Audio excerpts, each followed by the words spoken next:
शेतकऱ्यांनी नगर मनमाड महामार्ग अडवून धरला असून सरकारच्या कर्जमाफी विरोधात शेतकरी रस्त्यावर उतरले। शेतकरी सेनेचे राहुरी इथं रास्ता रोको आंदोलन बघायला मिळालं।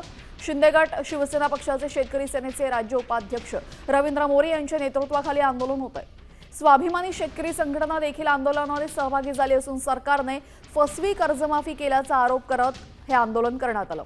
महायुतीतील सहकारी पक्षाच्या नेत्याचा सरकारला घरचा आहेरही बघायला मिळतो। इथं राहुरीमध्ये हे आंदोलन करण्यात येत आहे। सरकारनं कर्जमाफी फसवी केल्याचं फसवलेलं आहे असा थेट आरोप यावेळेस या शेतकऱ्यांनी केलेला आहे।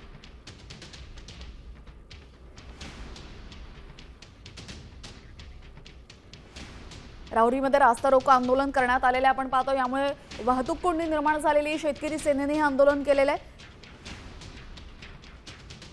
कर्जमाफी देत असताना सरकारने फसवलेला आहे असा थेट आरोप या शेतकऱ्यांनी इथं केलेला आहे आणि रास्ता रोको आंदोलन केले।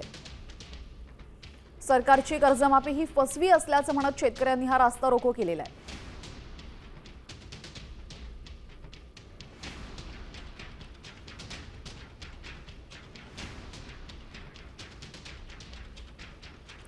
स्वाभिमानी शेतकरी संघटनेने देखील या आंदोलनात सहभागी झालेली आहे। आपण पाहिलेले काही दिवसांपूर्वीच स्वाभिमानीचे बच्चू कडू हे शिंदे सेनेत सामील झालेले होते आणि त्यामुळे आता घरचा आहेर महायुतीनंच दिलेला आहे।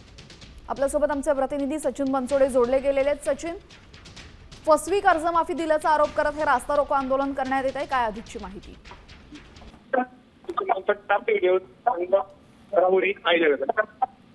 निश्चित आपण बघितलं तर आज राहुरीमध्ये शेतकऱ्यांनी नगर मनमाड महामार्ग जो आहे तो अडवून धरलेला आहे। सरकारने जी कर्जमाफी जाहीर केलेली आहे ही फसवी असल्याचा आरोप शेतकरी करतायत आणि विशेष म्हणजे सत्ताधारी पक्षातील शेतकरी संघटनेचे जे नेते आहेत ते देखील या आंदोलनामध्ये सहभागी झालेले आहेत। एकंदरीत जर बघितलं तर कुठेतरी सरकारने जी सरसकट कर्जमाफी करावी आणि शेतकऱ्यांचा सातबारा कोरा करावा अशी मागणी सगळ्या शेतकऱ्यांची आहे आणि त्याच अनुषंगाने राहुरीमध्ये आता हा नगर मनमाड महामार्ग जो आहे शेतकऱ्यांनी अडवून धरला आहे। वाहनांच्या दुतर्फा रांगा लागल्याचं चित्र आपण दृश्यांमध्ये बघू शकतो। एकंदरीत जर बघितलं तर शेतकऱ्यांना ही कर्जमाफी जी आहे ती पूर्णतः समाधानकारक नसल्याचं बघायला मिळते। जी, धन्यवाद आपण दिलेल्या सविस्तर माहितीसाठी।